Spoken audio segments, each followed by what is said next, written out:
Nous sommes ici à Saint-Raphaël, une magnifique région que tout le monde connaît. Je vais suivre une athlète de haut niveau qui habite d'ailleurs à quelques dizaines de mètres d'ici. Je vais partir ce matin vers le stade nautique de Saint-Raphaël pour la suivre sur sa séance natation. Il s'agit d'une triathlète. Elle parlera de son entraînement, de son quotidien, mais également de la façon dont elle est arrivée à atteindre le plus haut niveau. Suivez-moi. Léo, tu as fait un bon travail quand même en natation là, ces dernières années là. Oui, après il faut que je progresse encore davantage, mais c'est vrai, ce qui est rassurant, c'est que je continue à progresser. Et là, à la première course de la saison, ça s'est plutôt bien passé. Bon, je suis pas encore avec la tête, mais je me rapproche, donc je pense qu'on est sur la bonne voie. Du coup, sur la partie natation, j'ai surtout travaillé l'aspect force, l'aspect puissance dans l'eau. Parce que l'aspect technique, j'ai un peu abandonné, ça fait déjà 20 ans que je nage comme ça, donc j'ai un peu lâché l'affaire de ce côté-là. Mais j'essaye surtout de gagner en force et surtout de gagner en technique au libre, parce que on fait du triathlon, donc on nage en eau libre.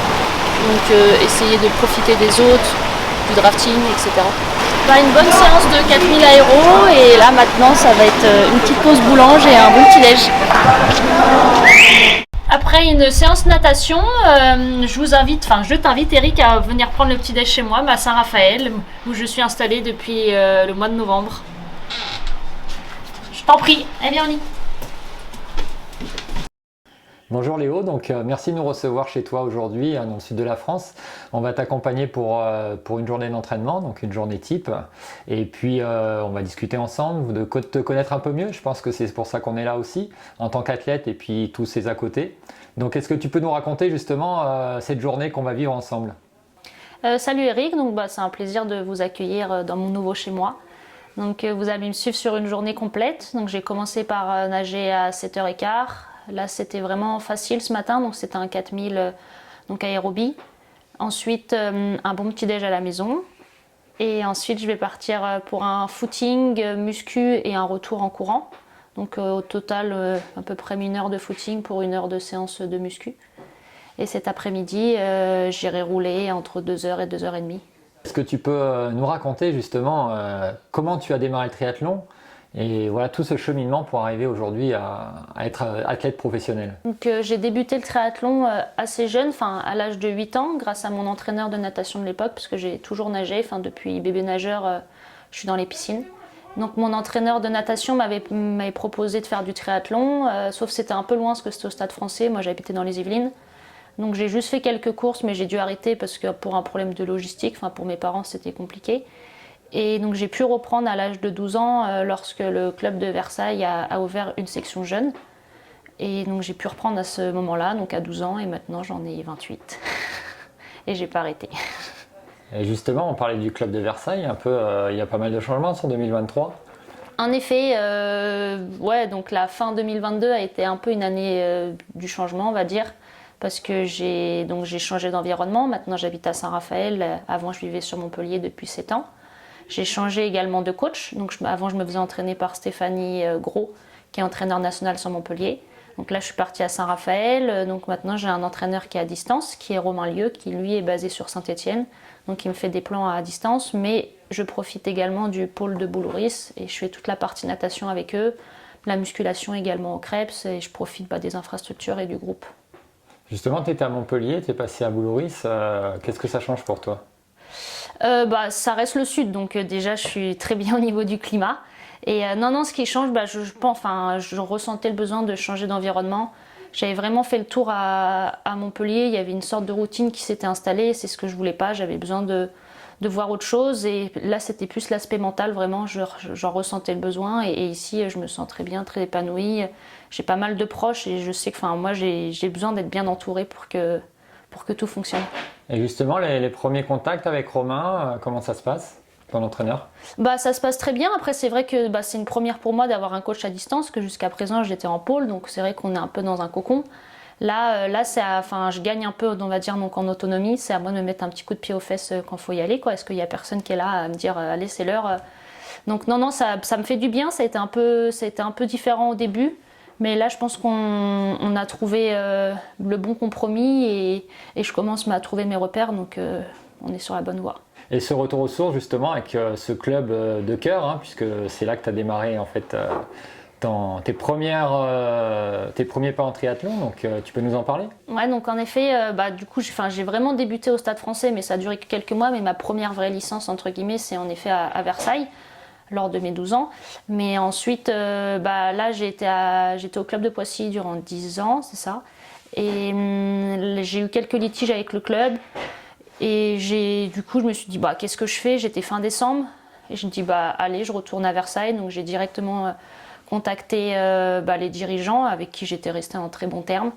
Et ils ont été très ravis mais très enthousiastes par le projet. Donc ça s'est fait très rapidement et du coup c'est cool. Je trouve que c'est une belle histoire, surtout avec les Jeux qui ont lieu à Paris.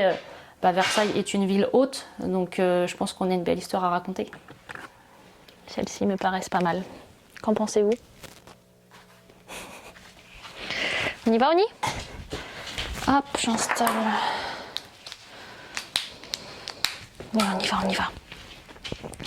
On y va.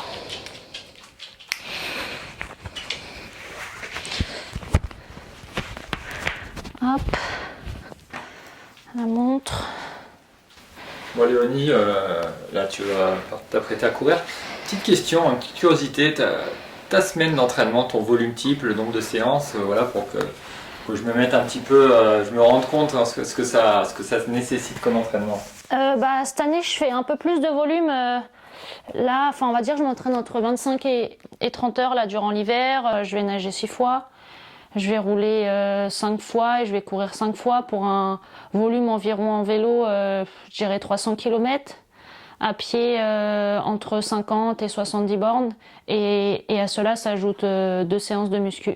Donc ça, c'est vraiment l'hiver. Après, forcément, à l'approche des courses, on diminue, on se rapproche plus d'un travail spécifique. Un petit café et on est parti. Une bonne tâche.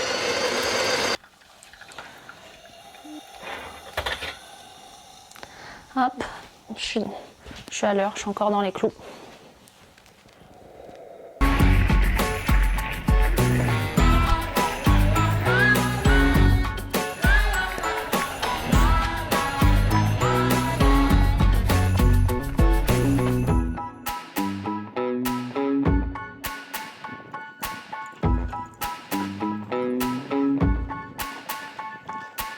Chauffe terminée. Maintenant, nous allons nous diriger vers la salle de musculation pour une séance plutôt gainage et mobilité. Allons-y. Posture globale, mixte, gainage et ainsi de suite. Ok. Tirage poitrine, je te le marque sur le tableau ici. Donc comme ça dans le tableau en bas, tu ne seras pas emmerdé là-dessus. 6 reps retour freiné. Okay. D'accord. Derrière, fente marché haute, le classique. D'accord. Sauf que tu prends la barre de manière décentrée, tu ne mets pas les mains au milieu, tu décales à droite ou à gauche. Squat mur, en mobilité, celui que tu aimes bien en bas à côté des tractions. Jeté pointe de pied, dynamique élastique, celui-là, on l'a jamais fait. Tu crées de la tension au niveau élastique, alors pas trop loin parce que je ne veux pas que tu sois penché, pas trop près sinon il n'y a pas de tension. De pousser fort vers le haut et en avant. Voilà. Démarre bien par contre, comme tout à l'heure, tu bascules le poids du corps sur la jambe avant, tu t'arrêtes, tu mets en tension 1 ou 2 secondes et après tu exploses. Vraiment chercher à démarrer là, voilà, et te grandir, pas te faire embarquer trop vers l'avant. Voilà, pense que quand tu descends, c'est ton coude qui va guider le mouvement. Là par contre quand tu montes, c'est la main qui va, voilà, et là c'est le coude qui guide. Ton coude, voilà, celui-là était mieux. Là c'est la main qui va guider. Ok, et là c'est le coude qui va guider.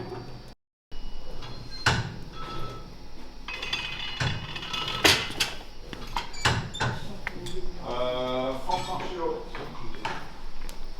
Avec la barre de 8.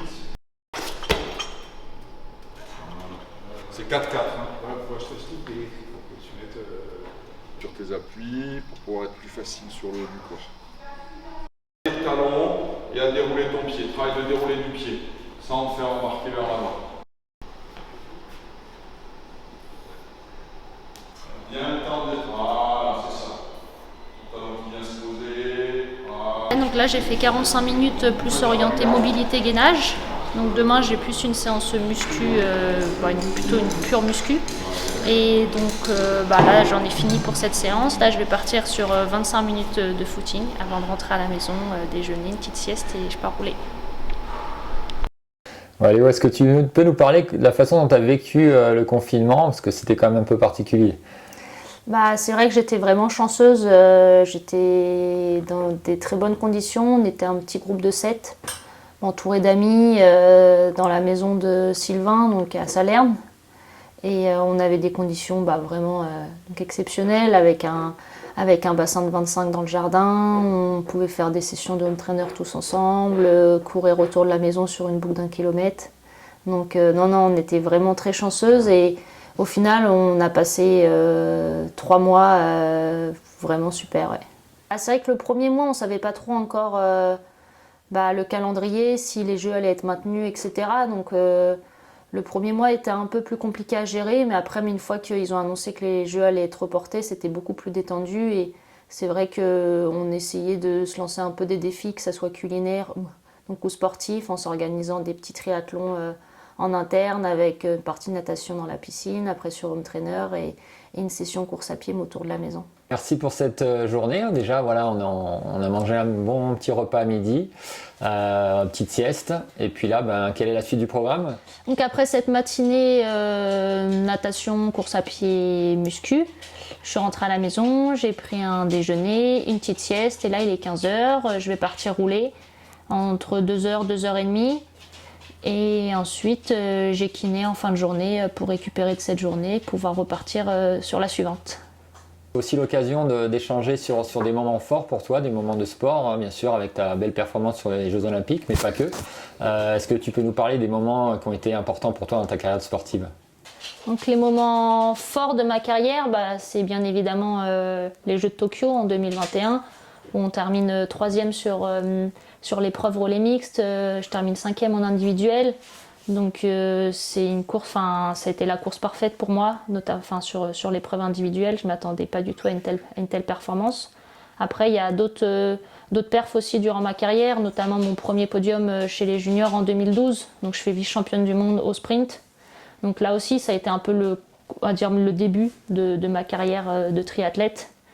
Et après, des podiums aussi en espoir. Et je pense aussi à mon premier podium sur la grande finale d'Edmonton en 2021 où je réussis à monter sur la boîte pour la première fois chez les grandes.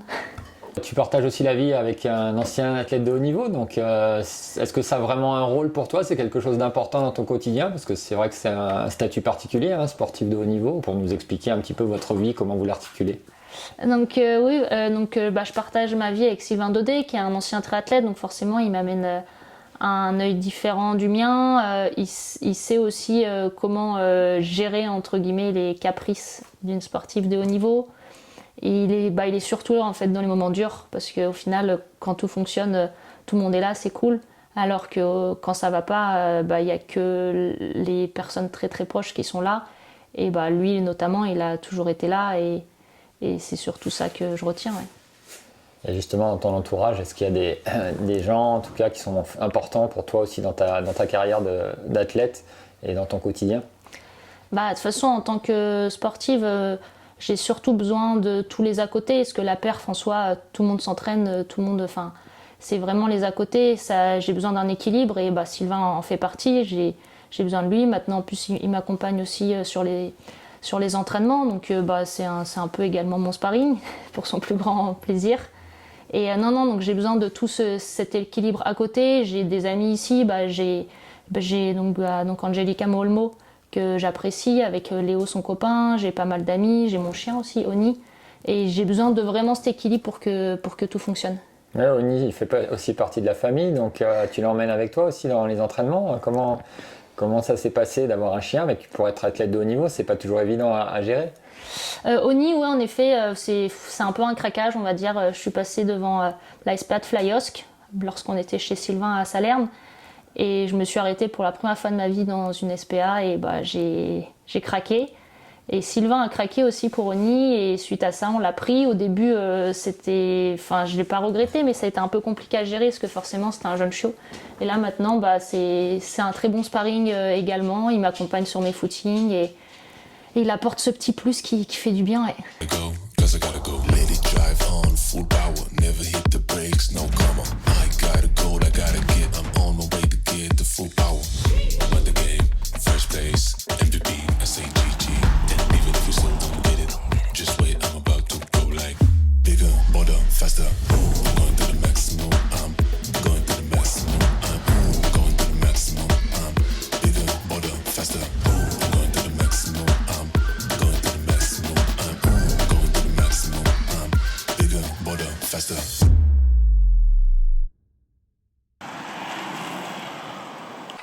Coucou Thomas. Salut Léonie. Ça va? Oui, toi? Bah ouais, ça va après cette longue journée. Allez, installe-toi. Massage. Comment on fait d'hab? Je te masse un peu les jambes. Ouais, un petit massage jambes. Petit massage récup. Bonne hygiène de vie, hein, C'est parce que des- on peut s'entraîner, mais si les à côté, ça c'est sûr. Bien dormir, bien manger, bien s'hydrater. Je me rendais pas spécialement compte, mais elles étaient bien tendues. Avec le voyage aussi, ça n'aide pas à récupérer. Si j'ai une vie si paisible. Non, là je suis très bien. Bon, c'est pas toujours agréable un massage, hein, mais c'est très important pour pouvoir enchaîner les journées. Et puis bah, c'est vrai que le kiné c'était un moment convivial, on discute de tout. Il suit notre saison, il est au courant des moindres pépins physiques, du calendrier, etc. Et on a mis un peu un psy, un peu. On a plusieurs casquettes. Et en termes de prévention, tu as des petites astuces, des choses quand même par rapport au triathlon, à l'effort qu'elle pratique. Eh ben, la meilleure des choses qu'elle puisse faire, c'est s'écouter. Déjà, et raconter les petites sensations qu'elle peut avoir, en parler avec son coach, voir avec la fatigue. Après moi j'ai cet avantage, j'ai jamais eu de blessure, enfin je touche du bois, hein, mais c'est vrai que j'ai jamais eu de grosses blessures et c'est vrai que j'ai tendance à m'écouter, enfin dès que je vais ressentir la moindre gêne, je vais plutôt être dans la prévention et lever un peu le pied durant quelques jours pour laisser passer la douleur que insister dessus. Donc c'est vrai que j'ai cette chance de ne pas avoir eu de grosses blessures. Ouais. J'espère que vous avez passé une belle journée en ma compagnie. Je suis contente de vous avoir fait découvrir mon quotidien et je vous souhaite une très bonne saison 2023 et au plaisir de se voir sur une course.